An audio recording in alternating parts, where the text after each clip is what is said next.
Então, deixa eu colocar aqui o tema da nossa terceira aula já, né, sobre um mini curso aí sobre a morte e a psicanálise, aula 3, que nós vamos falar sobre as fases do luto. Então, a gente passou as duas primeiras aulas fazendo algumas reflexões, né, existenciais sobre as questões relativas ao luto, né, e agora a gente vai entrar aí numa parte um pouco mais prática, né, para trabalhar como lidar com essa questão do luto. Então, só para não perder o hábito, né, meu nome é Luiz, sou psicanalista e filósofo, né, me apresentar aqui, agradecer a presença de vocês por estar conosco aqui de novo nessa terceira aula, né, quem é a primeira vez também agradeço. Então, coloquei o tema, vou aqui colocar o site também, né, que é www.cuidadodesi.com.br, quem quiser acesse, entre, e vai ter diversos conteúdos relacionados, e aqui o meu Facebook, e aqui também o Facebook do Thiago, vou deixar o Thiago agora falar aí, se apresentar um pouquinho, né? Então a gente fez as reflexões no primeiro e no segundo encontro sobre a questão da morte, né, na perspectiva da literatura, da filosofia, da psicanálise, né, uma questão um pouco mais aberta, falamos de maneira um pouco mais geral sobre as questões relativas à morte, falando um pouco sobre a sociedade também, e agora a gente vai entrar num ponto aí um pouco mais como é que eu vou dizer, mais prático, digamos assim, de como realmente nós lidamos, né, quais são as fases do luto, como de fato nós lidamos com a morte aí no seu dia a dia. Então, passa a palavra aí, Thiago, pode ir. Ih, peraí que você caiu, Thiago. Voltou, caiu. Na verdade foi intencional, é que eu fui trocar do Wi-Fi para o cabo, tá. Porque o computador aqui precisa desligar o Wi-Fi, senão ele não entra no cabo, né? Vamos lá. Eu trouxe algumas referências, tá, Luiz? Eu vou só contextualizar as referências, né, para a gente fazer de uma maneira organizadinha e para quem está assistindo entender quais são os autores, né, as referências que a gente está utilizando, qual é o histórico, inclusive, dessas referências, né, a base argumentativa do que a gente vai falar, tá? Então, a primeira referência é a Elisabeth Kübler-Ross, que é uma psiquiatra suíça, que trabalhou a maior parte da sua vida nos Estados Unidos. Se eu não me engano, ela se nacionalizou, né? Ela tem nacionalidade estadunidense também. E ela nasceu em 1926, faleceu em 2004, então viveu bastante, né? E o trabalho dela seguiu no seguinte sentido.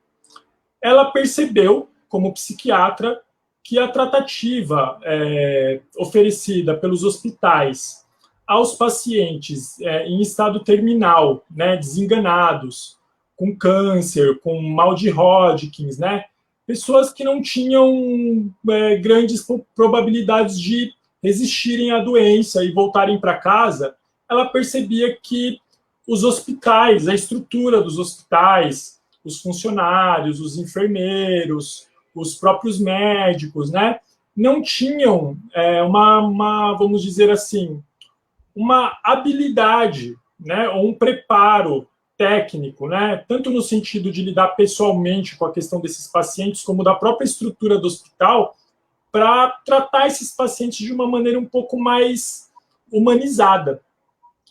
E o que ela fez quando ela se deu conta disso? Ela se propôs com uma equipe, se eu não me engano, era até uma equipe de estagiários, né?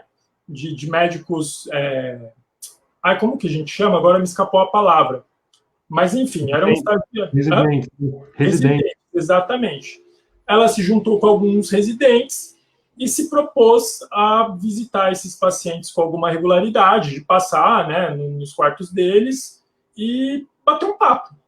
Assim, literalmente isso mesmo, puxar uma conversa com esses pacientes de uma maneira, a princípio, informal, até para ela ter uma ideia das angústias deles, dos conflitos, do que eles tinham a dizer da tratativa que era oferecida para eles pelos hospitais. E, com base nessas conversas iniciais, ela foi mapeando uma série de questões que dizem respeito à tratativa a pacientes em estado terminal e formalizou isso em um livro que se chama Sobre a Morte e Morrer, que é um livro clássico da psiquiatria, que fala basicamente sobre os estágios pelos quais pacientes em estado terminal passam.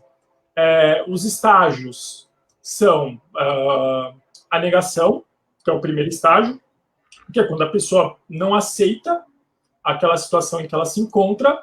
A raiva, que é quando a pessoa, além de não aceitar, ainda fica furiosa porque aquilo está acontecendo com ela. A barganha, que inclusive é um capítulo bem pequenininho do livro, né, Luiz? Em que ela fala do fato de que os pacientes começam a tentar fazer trocas no sentido de se desviar, ou pelo menos prorrogar um pouco a vida delas. Então, elas começam a negociar condições para que elas possam ter pequenos prazeres em função de algumas promessas que elas fazem. E aqui é até interessante dizer que, na maioria das vezes, as pessoas não cumprem as promessas, né? Porque elas estão fazendo a promessa mais no sentido de um certo... Ainda é um pouco de desespero, ela vai dizer. Não é uma barganha pacífica. É mais uma barganha no sentido do paciente não conseguir mais ter raiva ainda, mas, ao mesmo tempo, ele ainda está na luta, né? Naquele processo de negação, só que já com a raiva um pouco mais amortecida, porque cansa, né, ficar nesse processo de ficar com raiva, e aí ele entra num processo um pouco mais ameno em que ele tenta barganhar. E, por último, o estágio da depressão, que é quando a pessoa desanima e está cansada de lutar e tudo mais, e a gente vai falar um pouquinho a respeito também. E o último estágio, que é a aceitação, que é quando a pessoa finalmente ela não é se conforma, acho que se conforma é uma expressão muito ruim, mas é quando a pessoa aceita mesmo. Talvez não até no sentido de se resignar, mas de estar em paz com o seu destino, mesmo sabendo que vai morrer. E não no sentido de estar feliz, porque a Elizabeth Kubler-Ross diz que não é um estado de euforia, não é que a pessoa está feliz, mas ela está tranquila com o que está acontecendo com ela.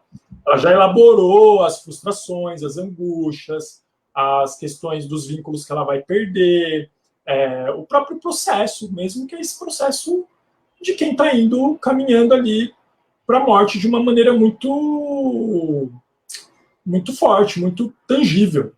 Né? A morte é num estado muito concreto, está muito na cara, assim. Enfim, essa é a Elizabeth Kubler-Ross. A Elizabeth, ela tem um trabalho muito, muito extenso e denso, né, sobre principalmente o luto em pacientes terminais, né? Então, a primeira coisa que eu reparei é que o luto ele começa mesmo antes da morte, né? Então, antes mesmo da morte, o luto ele já está presente no sujeito ali que apresenta uma moléstia ou uma doença que esteja em fase terminal ou em pacientes que estejam hospitalizados. E eu queria, para começar a minha fala, citar um trecho do Parkers, que também é um psicanalista, que ele fala o seguinte: a dor do luto é tanto parte da vida quanto a alegria de viver o é, e talvez o preço que pagamos pelo amor e o preço que pagamos pelo compromisso. Então, o luto, né, de fato, ele faz parte da vida, na medida, né, que a morte ela é algo inevitável, é algo infalível, é algo que, de alguma maneira, ela vai acometer todos nós que somos seres mortais, que somos seres finitos. O que eu acho de interessante, quando a Kubler-Ross ela vai iniciando essas fases do luto, né, a questão da negação que vem junto com o isolamento também, né, que ela vai constatar que inclusive ela narra um caso que é da paciente K, que ao mesmo tempo que ela nega veementemente ali a sua doença, ao mesmo tempo ela não nega o tratamento para a sua doença, mas às vezes também ela tenta não seguir as prescrições médicas, mas ela não pede para sair do hospital, ela diz que goza de boa saúde, mas ao mesmo tempo, né, invariavelmente ela apresenta essa confusão, mas ela está ali no tratamento. Então, é uma questão interessante essa negação pelo seguinte: tem um ditado que diz, a gente não pode olhar diretamente para o sol o tempo todo, né? Então a gente não pode também conviver com a ideia da morte o tempo todo. Então, essa negação da morte, né, esse primeiro estágio, né, do luto, a Kubler-Ross vai dizer que ela tem um efeito positivo em alguns pacientes, no sentido de manter ali um mínimo de estabilidade, né? Seja ali para procurar diversificar o tratamento, a negação que faz com que a pessoa não aceite uma prescrição médica ou um diagnóstico médico e vai procurar outro, que ela vai tentar procurar alternativas na medida ali de tentar negar. Entretanto, né, ela vai dizer que é raro os pacientes que mantêm esse estágio de negação até o final, né? Até o final ali, até o derradeiro momento da morte.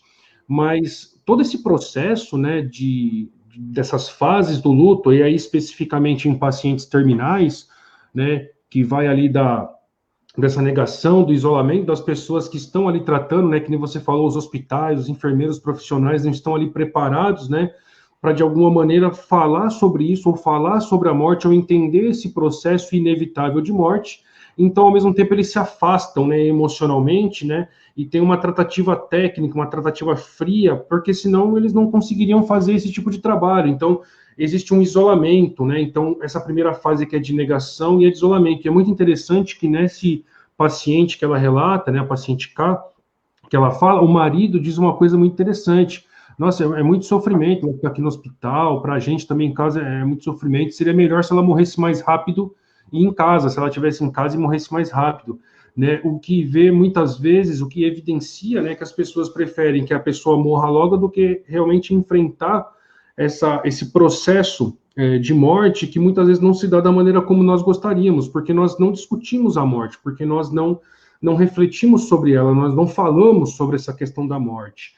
Mas antes de eu avançar um pouco aí para as outras fases do luto, eu queria evidenciar uma diferença, que é a diferença entre esse luto que se dá a partir de pacientes terminais ou de uma morte que, em partes, é uma morte esperada, digamos assim, para uma morte acidental, por exemplo, uma morte que se dá de maneira repentina, né? E o Freud, ele tem dois trabalhos, né, que ele vai falar sobre isso, que um é como nós encaramos a morte ali, que ele escreveu em 1915, né, como nós encaramos, como nós nos deparamos ou encaramos, agora eu estou em dúvida, com a morte, né, durante a Primeira Guerra Mundial, e o outro que é o mais ali, de 1917, que é o Luto e Melancolia, né, que aí ele vai fazer essa separação entre o luto e a melancolia, de quando você perde alguém que você ama, quando você perde alguém que você está muito próximo. E ele já ali, né, a gente pode entender ali a melancolia dentro do trabalho do Freud ali como já o início de uma depressão, e quando o Freud ele começa a trabalhar, ele começa a mostrar a dificuldade de conseguir desvincular o luto da melancolia.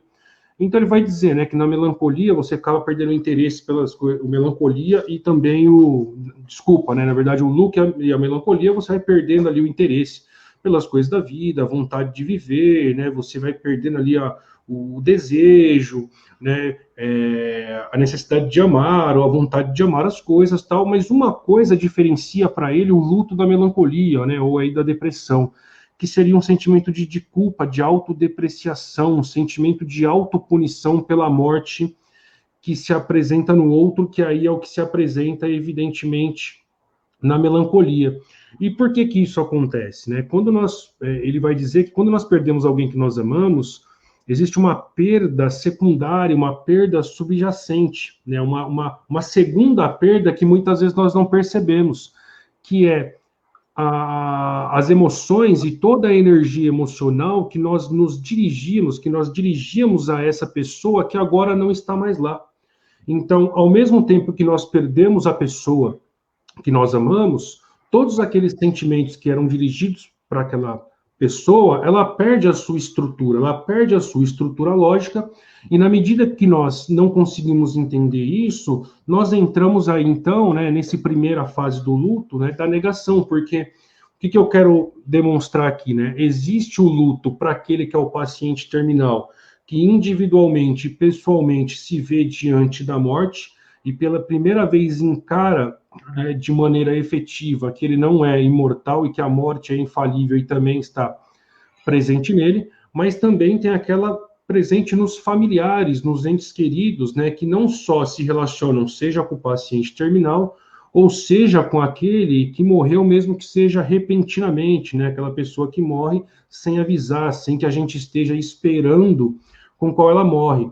E é muito interessante isso, que ele vai dizer, bom, quando isso acontece, o processo do luto ou da superação do luto se dá em deslocar ou deixar de descarregar ou de dirigir toda essa energia sentimental, emocional, ou no caso ele vai dizer da energia libidinal para esse objeto ou para essa pessoa que não mais existe, para essa pessoa que morreu.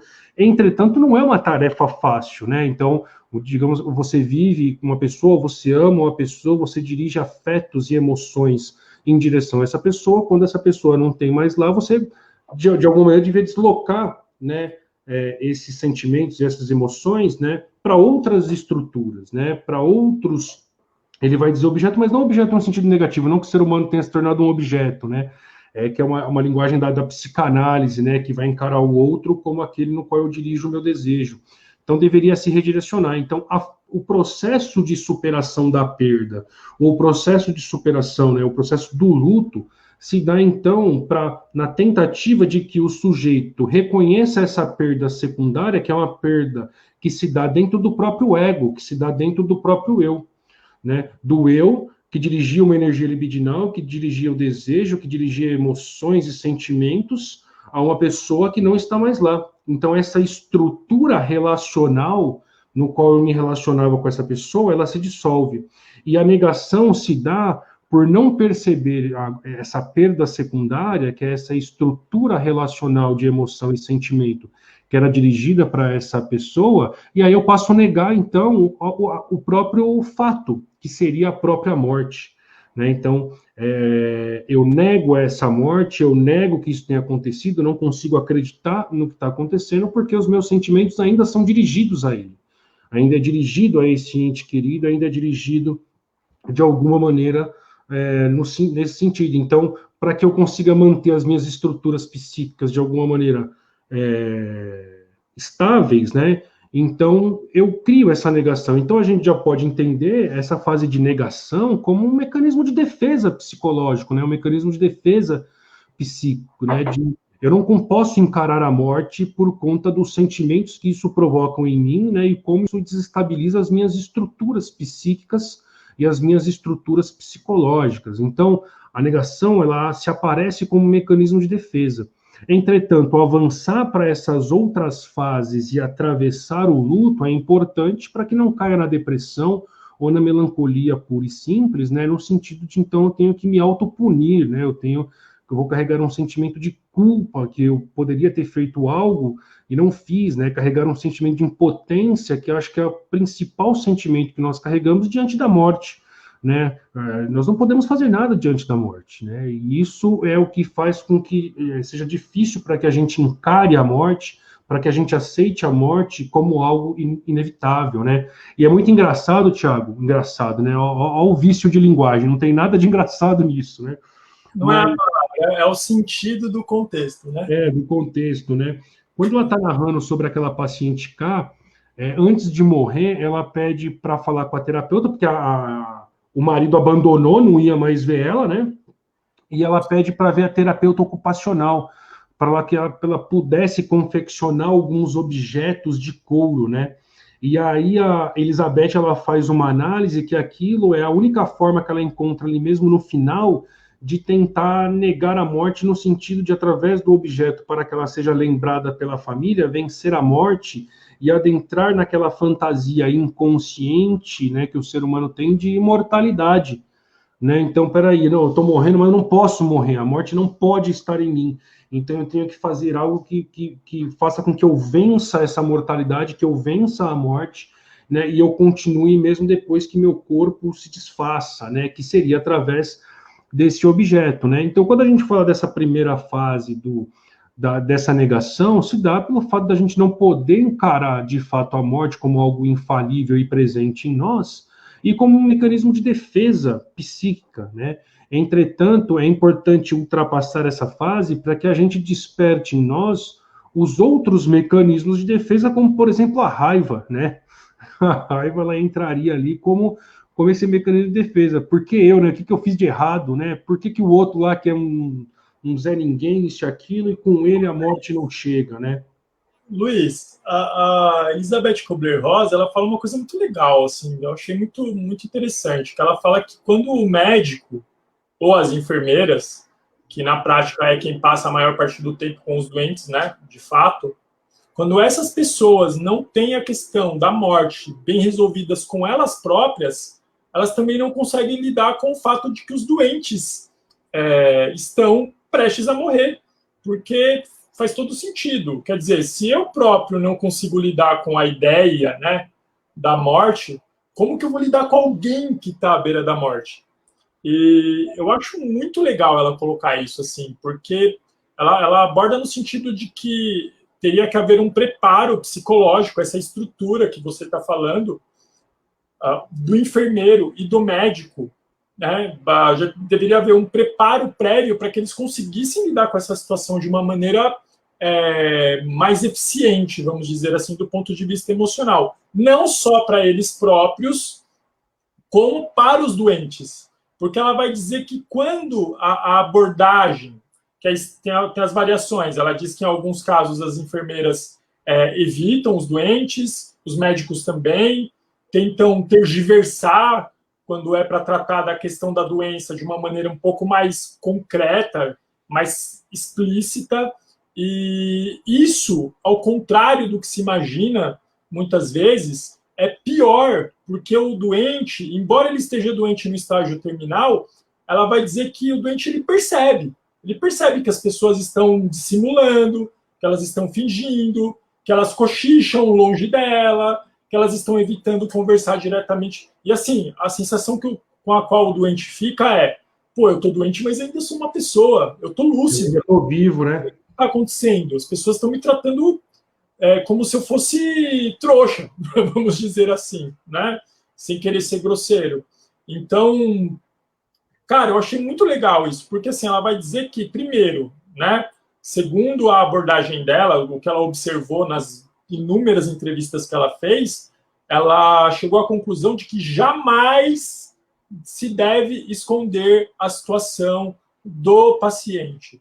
A única ressalva que ela coloca nisso é que o médico e as enfermeiras precisam ter o tino, a percepção de saber se o paciente está num estado emocional apto para lidar com aquela informação de uma maneira bruta, né? Eu não digo bruto no sentido de brutalidade, mas com a informação inteira, integral, ou se ele requer um pouco mais de manejo e cuidado na hora de falar, até no sentido de respeitar isso que você está falando, que é o momento de negação do paciente.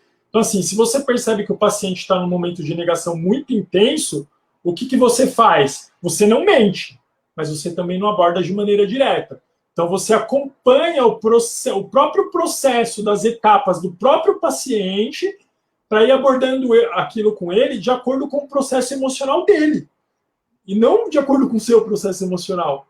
Então, é respeitar o tempo do paciente de lidar com aquilo. Cara, eu particularmente vou te falar uma coisa. Eu lendo a Elizabeth Kubler-Ross, cara, a princípio, você lê o título do livro e fala, pô, um livro que fala sobre a morte e morrer, e fala sobre pacientes terminais, e isso gera uma certa resistência da gente, né? Mas, cara, um livro baita prazeroso de ler. Eu adorei ler, achei fantástico. Bem escrito, inclusive, né? Muito bem feito, muito bem organizado. E o que eu achei mais legal de todas as coisas que tem no livro são os relatos dos próprios pacientes. E no final do livro, ele coloca os relatos, né? E durante o livro também tem algumas transcrições, né? Acho que no final são mais inteiras, assim, né? As transcrições integrais, mas durante o livro também tem algumas.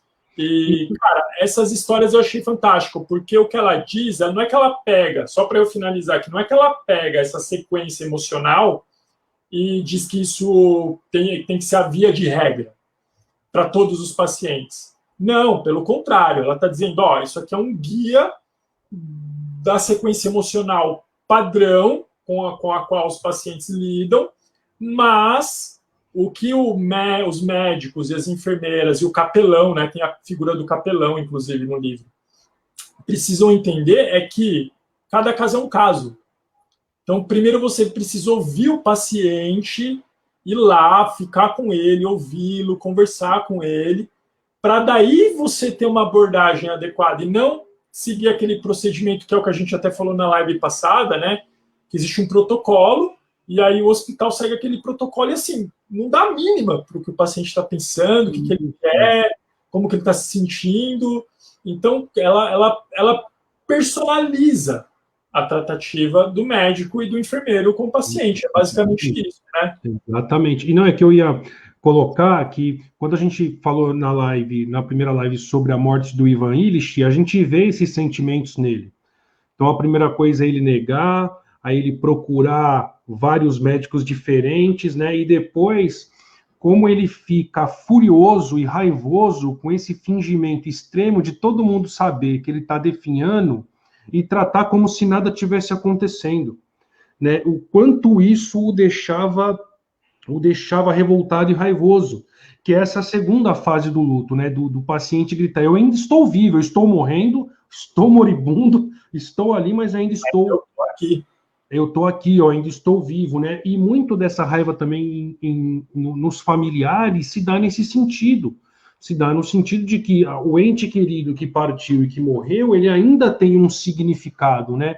Entretanto, o Freud, quando ele vai falar sobre a questão da raiva, ele vai dizer que essa raiva ela está em consonância com o amor. É como se você culpasse o outro por ter morrido, né? Então, ao mesmo tempo que você carrega um sentimento de angústia, um sentimento de perda em relação à pessoa que se foi, você carrega também um sentimento de raiva por essa pessoa ter partido e você ter sobrevivido, né? Então, essa raiva também, ela está dentro de nós nesse sentido, né? Não único exclusivamente no paciente terminal, né, que vai dizer, bom, eu ainda estou aqui, estou vivo, olhem para mim, né? Mas também no familiar, né, que vai dirigir a raiva para essa pessoa que partiu, né, e ela sobreviveu, né? Que isso pode se dar, seja em mortes acidentais, em assassinatos, até mesmo em questões de suicídio. E o Freud é bem radical para lidar com isso. Ele vai dizer a morte de alguém, seja por suicídio, por assassinato, né? Ela vai movimentar também essas questões, né? Que a gente pode aí entender dentro dessas fases da superação do luto, porque é interessante quando você pega esse conteúdo, você coloca na internet fases do luto, aí vai colocar as fases do luto, mas não explica nada, né? Não explica exatamente o significado e como isso se dá, seja num paciente de doença terminal, ou seja numa pessoa que está lidando com um ente querido. Então, o que é essa raiva no ente querido? É a raiva dele ter sobrevivido e o outro não, e agora eu estou sozinho.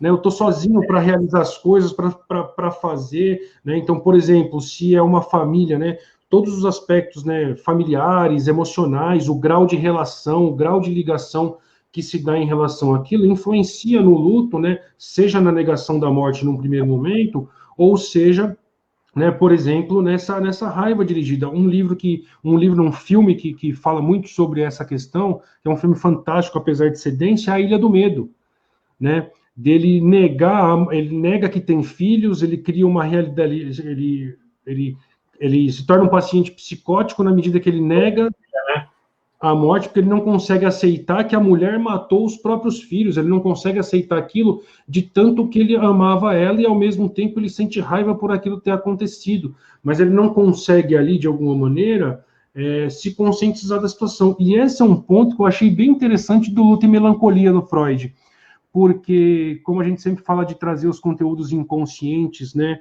à luz da consciência para a superação, digamos assim, para a sublimação de determinados conteúdos, isso não funciona necessariamente com o luto, porque no nosso inconsciente nós não lidamos com a morte, nós lidamos com a imortalidade. A morte que se dá sempre no outro reforça no meu inconsciente que a morte não está em mim, está no outro. Então, no nosso inconsciente está que nós não morremos, porque nós não conseguimos lidar com a ideia da morte o tempo todo. Então, a superação do luto ela vai se dar na fase no consciente. É engraçado fazer até uma observação aí, porque a morte ela está relacionada na cultura ocidental com uma ideia de ausência. Com ideia, né, de ausência. Que parece que é uma ideia natural e óbvia, mas não é uma construção cultural, na verdade. Então, a gente tem dificuldade de conceber a morte, porque o que a morte é? A morte é um nada. Como que eu concebo um nada? Não dá. Então, a mente não consegue processar isso. Tipo, tá, mas o que é isso? Né? É um não estado, por assim dizer. Né? É algo que não existe. É claro que aí tem outras culturas e outras perspectivas que abordam a questão da morte de outra forma, visões reencarnacionistas, inclusive até de linhas terapêuticas. Né? Mas como não é o nosso foco aqui, não vou explorar abrir para esse campo, senão a gente perde o foco. Você falou do filme, eu lembrei de um diretor em específico, um diretor alemão, que é o Michael Haneke. Tem 2 filmes dele que eu acho que lidam com a questão da morte de maneiras distintas, ambos bem chocantes ao seu modo. Um deles é o Amor, o filme se chama Amor, que é a história do relacionamento de 2 idosos que estão casados há muito tempo e chega no final da vida, né, deles, a mulher, se eu não me engano é a mulher, agora faz tanto tempo que eu assisti que agora eu confundi os papéis, mas eu acredito que seja a mulher fica doente, ela está num estado terminal, e o marido vê ela sofrendo, vê que aquilo tá ruim, que não tá legal para ela continuar vivendo daquela forma. Claro que o processo é lento, mas chega uma determinada altura do filme em que ele mata ela, cara, sufocada com o travesseiro. Mas por amor, porque ele não aguenta mais vê-la sofrendo. Então, assim, eu acho um filme assim, com uma abordagem muito boa nesse sentido. Porque a Elizabeth Kubler-Ross, ela usa um caso desse para falar de um marido, caso real, né? De um marido que não lidava bem com a morte da esposa e que ficou forçando os médicos a fazerem mais procedimentos para prorrogar a vida dela, porque ele não conseguia lidar com a morte dela, mas ela já estava na fase de aceitação. E ela queria ir, cara, porque ela queria se aliviar daquele processo todo. E aí ela descreve esse caso em específico e fala que depois foi a equipe conversar com o marido, mas ele não quis ponderar a respeito, ele insistiu no procedimento. Então, assim, claro, né? Ele não fez de maneira maldosa, ele não queria que a esposa sofresse mais, ele estava também no choque do processo, de negação, inclusive. Só que ele acabou fazendo com que a esposa sofresse um pouco mais, né, dando uma sobrevida para ela. Então, é interessante como ela aborda esses tabus também. Exatamente. Um outro filme é o Violência Gratuita, que é um filme alemão, Michael Haneke é alemão, o filme foi feito na Alemanha, e a história é um filme de situação, ele não tem uma história, assim, um antes que explique o durante. Né? O filme já se inicia numa situação. E a situação, basicamente, é uma família que está numa casa de veraneio, na beira de um lago, e, de repente, chegam 2 adolescentes e batem na casa pedindo ovos, se eu não me engano, só que são 2 adolescentes psicopatas. Mas, mesmo assim, eles são personagens... Você não consegue saber a história deles, assim, por que eles são psicopatas. Eles não têm uma identidade no sentido de você saber de onde eles vieram e por que eles estão fazendo aquilo. Não tem um motivo para a ação deles. Isso, inclusive, é uma das funções do filme, porque para quem está assistindo, a gente tem a tendência, por natureza, de perguntar sobre o porquê. Você fala, tá, mas por que eles estão agindo dessa forma? Que é, inclusive, um processo que acontece em pacientes que estão em estado terminal desenganados, que é o momento da raiva, né? Que o cara fala, por que comigo? Né? E eles colocam essa família num cativeiro, em situação de cativeiro, na própria casa da família. A família é o pai, a mãe e um filho. E, cara, tudo bem que é spoiler, né? Mas vamos falar porque convém para o contexto. Eles matam a família. Só que o filme ele brinca com o sentimento de impotência do espectador, mas, cara, brinca de uma maneira tão sádica, você fica com raiva, porque mexe com o seu sentimento de impotência de uma maneira tão agressiva, porque você fica torcendo para aquela família tentar se desvencilhar dos assassinos, só que isso não acontece. E o filme ele age na contramão da tua expectativa. E é quase como se o diretor, né, o Michael Haneke, dissesse para o espectador assim, o filme é meu, eu faço o que você quiser. A sua expectativa, cara, não importa nada aqui. Então é uma brincadeira cinematográfica assim muito louca para a gente pensar nessa questão, sabe? É porque a morte talvez faça isso conosco, né? Independente da sua expectativa, a morte ela vem, e eu acho que o grande medo que nós temos da morte é que nós não sabemos como ela será, né? Esse sentimento de impotência. Todo mundo fala, bom, eu queria morrer dormindo, é o que você queria, mas a morte, ela não necessariamente ela atende às nossas necessidades, que aí eu acho que entra essa questão da impotência. Mas aí no começo você estava falando, até ia intervir assim, que você falou sobre a questão da religiosidade, né?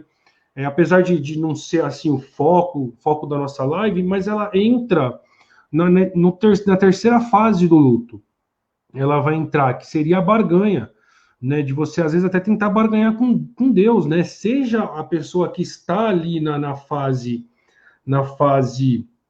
terminal da doença, de eu vou fazer isso, eu vou fazer aquilo, as famosas promessas, né? Então, faz promessa para que você seja acometido de um grande milagre, e a partir daí você, então, consiga vencer a morte, né? Aquilo que de alguma maneira se apresenta inevitável, né? Então, quando você passa do estágio da negação, da raiva, e aí você entra, então, nesse estágio já que não deu, é que nem ela dá um exemplo, a Elizabeth, no livro, que é muito interessante, que ela vai falar o seguinte, que nem uma criança, né, um adolescente, fala, eu quero sair, eu quero ir em tal lugar, né? Aí você fala, não, você não vai, bate o pé, fecha a porta, te ignora por um tempo, fica com raiva de você, mas aí percebe que a raiva não resolveu. E aí tenta então barganhar. Bom, mas se eu arrumar o quarto, se eu lavar a louça, se eu fizer aquilo, você deixa eu sair, né? Então entra na fase da barganha. Então a negação não resolveu, passou para o estágio da raiva, também não resolveu, entra então aí no estágio da barganha. Eu vou tentar negociar.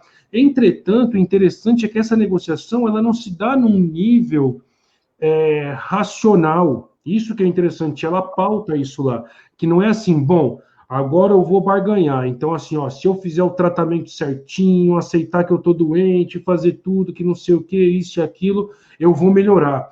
Não é um processo de convencimento de si mesmo. A barganha não é uma barganha consigo, é uma barganha com a fantasia, né? Você passa a fantasiar, você passa a barganhar com coisas que não necessariamente fazem parte da realidade, né? Então, entra essa questão da fantasia na barganha. Por isso que a barganha ela entra como uma fase do luto e não como uma fase da aceitação. Porque se você pensa assim, bom, eu vou fazer o tratamento, eu vou tomar os remédios, eu vou fazer tudo que o médico manda, vou aceitar minha doença, vou lutar contra ela, você fala, não, ele está barganhando consigo mesmo, né? Digamos assim, para que ele tenha mais esperança, seja no tratamento, seja para vencer a comorbidade, ou seja para vencer a morte. Mas não é isso que se trata, essa barganha. Essa barganha ela é irreal. Assim como as pessoas que perdem os seus entes queridos também passam a barganhar baseados em fantasias, né? Para que a necessidade de não sentir aquela emoção, de não sentir aquela dor, ela chega a ser tão grande que passa a barganhar no sentido de que você seja acometido por uma grande graça ou um grande milagre que faça com que aquilo desapareça. Né? Você não quer viver aquela dor, você não quer passar por isso. E para que você passe pelas fases do luto, para que você enfrente o luto, você tem que passar por essa dor. Você tem que sentir essa dor. Eu citei aquela citação do Parker, né? Do Parkers, muito por conta disso, porque né, a dor do luto, né? Ela é parte da vida tanto quanto a alegria de viver. E talvez o luto seja o preço que nós pagamos por amar, né, e por nos comprometermos com os outros, por nós tenhamos que dirigir as emoções para os outros. Então, negar o luto, digamos assim, ou não aceitar esse sentimento, é quase como uma necessidade de negação do próprio amor, do próprio vínculo, né, do próprio compromisso que nós assumimos. E é muito interessante que isso está expresso na cultura também. Quando você pega o samba de raiz, ali o Noel Rosa, né, a boemia, esse movimento boêmio, né, que vai buscar o prazer não no amor, porque o amor traz consigo necessariamente a dor, né? E é muito interessante como a cultura popular, né, inclusive no samba, ali de raiz, vai trazer, né, geralmente o amor, o compromisso e o vínculo atrelado à perda. Né? Inclusive, né, a Elizabeth e outros autores também vão assimilar o luto não só com a morte, mas com outras formas de perda. também outras formas de perda, elas podem ali, né, provocar sentimentos parecidos, e a negação desse sentimento, por exclusão ali, digamos assim, por uma questão lógica, seria, de uma certa maneira, até mesmo a negação desse vínculo, desse amor, dessa vivência. Então, eu evito viver essa vivência, né, esse vínculo, digamos assim, que é isso que nos leva à depressão, é isso que nos leva à melancolia. Ora, para evitar essa dor, para evitar esse sentimento, para evitar essas emoções, então eu desejo não desejar mais nada, porque esse desejo provoca uma dor essa que eu não quero enfrentar, que eu não quero viver, que eu não quero sentir, como se ela não fosse parte da existência.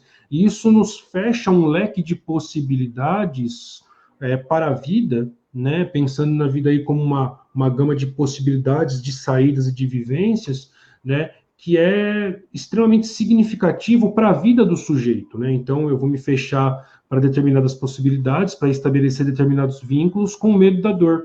E aí você passa a viver muito mais com medo de sofrer do que com vontade de ter prazer, com vontade de ser feliz, com vontade de experimentar. E isso vai fazendo com que você realmente entra nesse processo de depressão, de o desejo não desejar mais nada, né, que vai nos encaminhando por um repouso absoluto, aos poucos, né, que consequentemente vai nos direcionando para a pulsão da morte, né, para uma pulsão ali onde ameniza todo e qualquer tipo de tensão e, por isso, todo e qualquer tipo de vínculo que nós podemos ter, né, com o mundo, com as pessoas no sentido geral.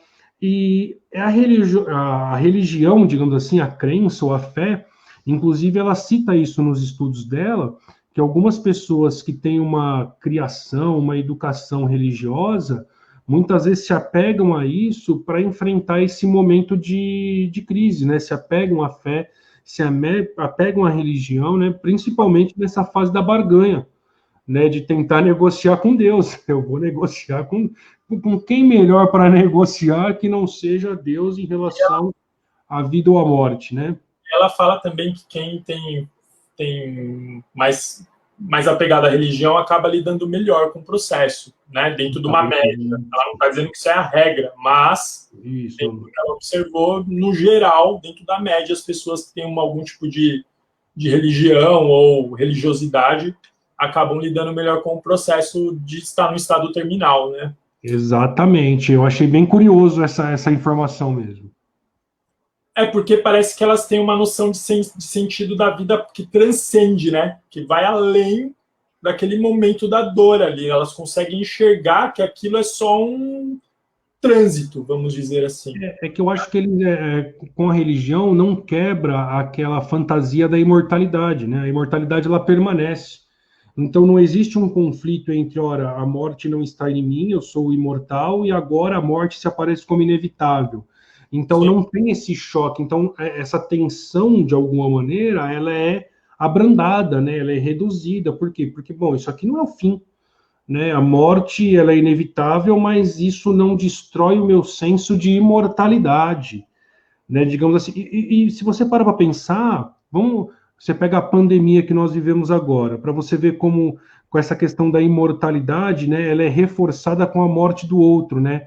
Então a gente tem uma pandemia, a gente vê toda hora o outro morrer, 100 mil mortes, 150 mil mortes, 170 mil mortes, 180 mil mortes, e a gente vê cada vez mais as pessoas ignorando as medidas restritivas, indo para a rua como se nada tivesse acontecido, e você olha e fala, gente, como é possível, né? Os hospitais aí cada vez mais lotados, né? Cada vez maior o número de morte, e cada vez mais as pessoas saindo para a rua. Por quê? Cada vez mais que o outro morre, reforça no meu inconsciente que a morte não está em mim, então eu posso ir. E o processo de ligação também em massa, né? Coletivo. Porque é um conflito mesmo, eu acho, sem querer tratar a questão de maneira politizada, mas é um conflito no sentido da pulsão e da condição da pandemia, porque o natural do ser humano é ter pulsão. Então, assim, você quer fazer as coisas, né? Você quer sair, você quer tomar sol, você quer ver seus amigos, você quer ver sua família, você quer viajar, e ao mesmo tempo tem essa restrição da pandemia. Então, esse choque, né, entre o desejo e a realidade, que é uma coisa bem psicanalítica, né? O realidade, ele tá te dizendo assim, ó, tem um monte de gente morrendo, mas a sua pulsão está dizendo, ó, cara, você precisa se divertir, você precisa sair, você precisa, né? Então fica essa coisa, assim, muito louca, e que eu acho que eu acredito que gere uma negação mesmo, né? Tem muita gente que fala, meu, não vai acontecer nada comigo, não, vou sair. E vai. Né? Então, é curioso isso. Até para fazer uma análise da morte dentro da psicologia de massa, né? Dá para fazer, né? Não é o foco aqui, mas sendo que a gente falou bastante sobre isso, né? Sobre a questão da sociedade, a gente até chegou a pautar um pouco isso, mas não é assim o foco, assim, né? Geral, né? Sim. Sabe o que eu queria falar, Luiz? Eu queria falar do Afirma Pereira, porque a gente falou do Ivan Illich, e o Afirma Pereira é um livro, por assim dizer, oposto. Não diametralmente oposto, mas é um contrapeso, vamos dizer assim, ao contexto do Ivan Illich. O Afirma Pereira, ele é um livro de um escritor italiano, que se chama Antonio Tabucchi. Ele nasceu em 1943, morreu em 2012, bem recente.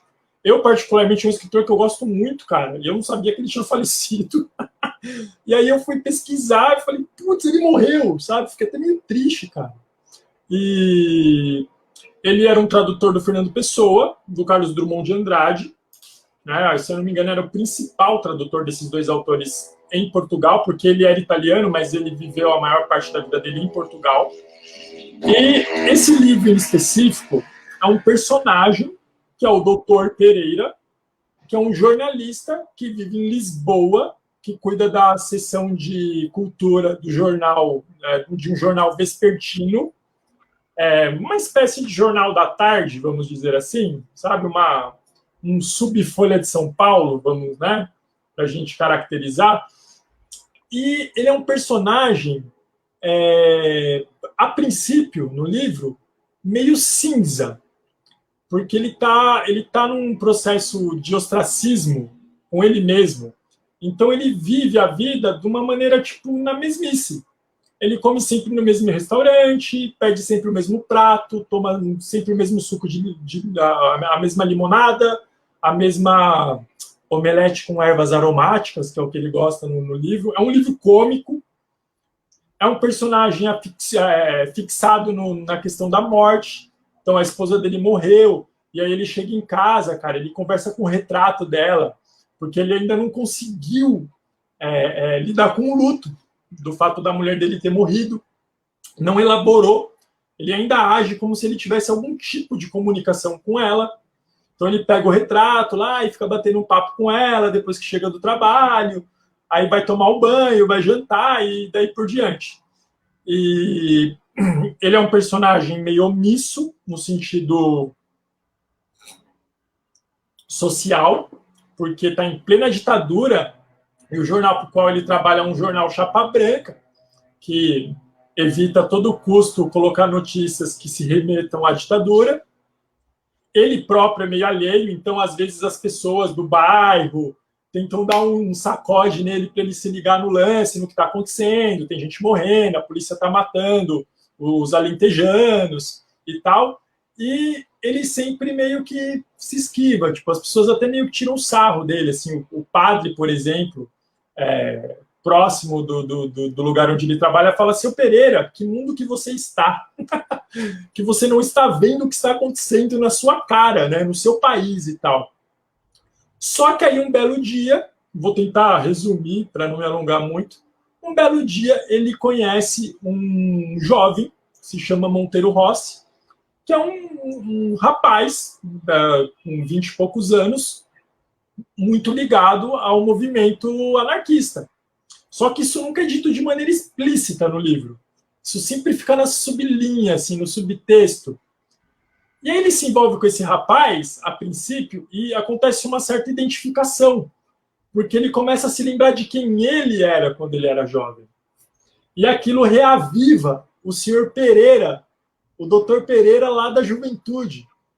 E aí ele começa a ter uma transformação muito gradual da psique dele, que vai sendo evidenciada em pequenas atitudes ao longo do livro. Não é uma transformação assim brusca, mas daquele estado de... Porque ele é um personagem, é um cara que está morto em vida, vamos dizer assim. Ele vive, mas ele não tem propósito. Ele seria o Ivan Illich, vamos dizer assim, só que é o Dr. Pereira. Só que, ao contrário do Ivan Illich, ele tem um processo de aflorar, de reverter esse estágio que ele está, né? Que se sedimentou no decorrer da vida dele, que ele foi engordando e foi se conformando com aquele jornal, com aquela casa, com comer a mesma comida, né? Com ser alheio às questões políticas e tudo mais. E aí, cara, ele começa a tomar pequenas atitudes. Ele, em vez de pedir uma limonada, ele começa a querer beber um vinho, aí ele tira férias, aí ele começa a falar de maneira explícita sobre política para as pessoas, enfrenta a síndica do prédio dele, que é enxerida e bisbilhoteira, e fica mexendo nas correspondências, enfrenta o diretor do jornal, com quem ele sempre tem muita parcimônia para tratar. Então ele começa a ser mais ousado. Ele aborda uma mulher no trem, uma desconhecida, e puxa papo com ela, sabe? Então, pequeninas coisas do dia a dia dele vão mudando.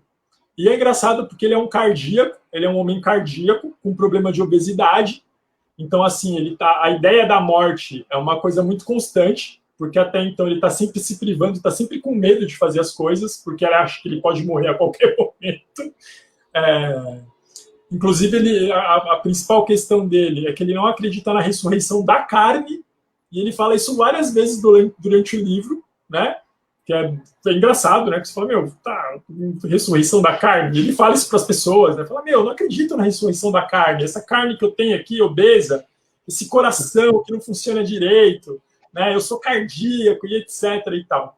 E, enfim, para finalizar, ele se transforma, cara. E aí, chegando no final do livro, ele não está num estágio assim de plena felicidade, não é isso, de resolveu tudo por inteiro. Ele continua no processo, o livro termina com ele nesse processo.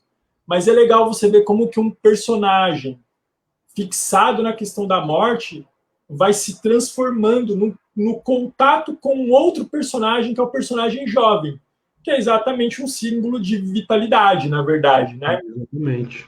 E, cara, o livro é excelente, fora que, assim, é engraçadíssimo. Trata da ditadura e da morte, mas de uma maneira super engraçada. Na próxima você traz a que a gente coloca aqui para indicar. Eu acho legal também na última live a gente colocar aqui a indicação dos livros, né? Colocar aqui, né?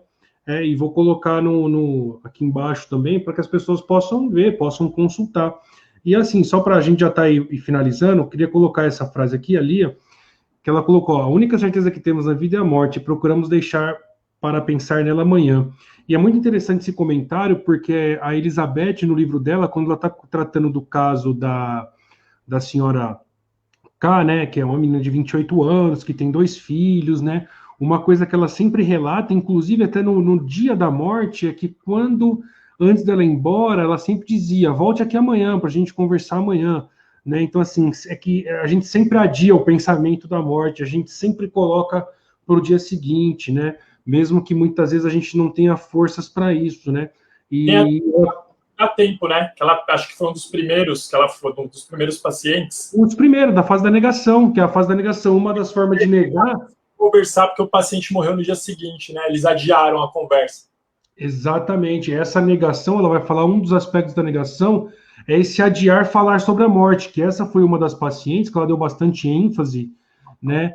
Porque ela conseguiu manter esse estágio de negação até o dia da morte, né? Até o dia da morte, ela não tinha passado nem para o estado da raiva, né? Que é essa mesma paciente que no final pediu ali para uma terapeuta ocupacional, para confeccionar alguns objetos, para que ela fosse lembrada pelos familiares. Mas o que é bem interessante, que ela relata, a Elizabeth, bem no final, é essa frase, né? Vamos falar sobre isso amanhã, né? Que ela não aceitava falar sobre a questão da morte, né? Muito interessante, ela colocou aqui, na hora que ela colocou, eu lembrei dessa passagem e falei, eu vou fazer a citação. Bom, Tiago, vamos aí, deixa eu colocar aqui o tema da nossa live aqui, a gente vai finalizar hoje, que está dando 1 hora já de live hoje, foi bem longa hoje, e vamos deixar para... Oi? Se deixar, eu falo 2. Vixe, a gente vai. Mas é muito, aí acho que acaba ficando cansativo, né? E a gente deixa para a última as duas últimas fases do luto, que seria a depressão, né, a aceitação, e aí por último a Elizabeth ela coloca ali uma questão da esperança, né, que seria como se fosse uma sublimação ou uma superação, mas aí nós deixamos para a última live, que é a quarta, para falar um pouco sobre a depressão dentro das fases do luto e falar um pouquinho sobre a questão da aceitação, né? Lembrando aí... Oi? Só fazer um adendo, Luiz. No final da vida dela, ela trabalhou com experiência IQM, né? De experiência. Isso, tem umas... pouco, né? Mas aí a gente deixa depois as indicações, inclusive tem um livro dela, né, para uma educação sobre a morte, né, ela tem uma boa, como é que eu vou dizer assim, ela é uma referência, né, quando vai tratar sobre a questão da morte na psicanálise, sobre a questão do luto, é bem interessante, depois é interessante colocar um pouco essas referências. Queria pedir para as pessoas que viram a live aí comentar, né, se gostou, se não gostou, o que poderia melhorar, o que não poderia, sugestões de temas, então que vocês deixem o comentário, que falem, que é importante também para a gente saber, né? Não. E uma coisa que eu acho legal falar também, que a gente também está aprendendo, né, Luiz? Isso. A gente faz uma live, é um aprendizado também. A gente sempre estudou muito, a gente fez faculdade junto, a gente lê bastante, mas live não era da nossa época, né, Thiago? Na época não tinha. Então é uma coisa nova que a gente está se habituando também e é interessante, né? Às vezes tem um feedback para saber se tá bem, tá ruim, o que tem que melhorar. Eu quero, inclusive, agradecer. Eu vi que algumas pessoas comentaram aí. Sim. A gente fica contente que estejam boas, né? As lives que estejam legais. É sempre uma preocupação fazer uma live que seja interessante mesmo, né? Exatamente. E aí, colocar novamente aqui o site para quem quiser entrar, tá? O cuidadodesi.com.br, o Facebook, que esse é o meu, o Facebook do Thiago, né? O ano que vem nós estamos preparando aí muita surpresa, claro, na próxima a gente vai ter a última live do ano aí sobre a morte, o ano que vem nós vamos preparar, vocês serão aí avisados. E é isso, gente. Tem aqui mais um comentário aqui, ó, do Gonzaga, ó. Fez curso de psicanálise comigo aqui, ó, tá vendo o pessoal aí comentando, tem o Rai, camarada, de São Mateus aqui também, deixando seus comentários aí. Bom, gente, é isso, hoje nós ficamos por aqui, então na próxima live a gente vai falar sobre depressão e a aceitação, que seria o que faltou, né, para a gente finalizar um pouco esse mini curso sobre a morte e a psicanálise. Um abraço a todos, boa noite e obrigado pela presença. Valeu, abraços. Tchau, gente.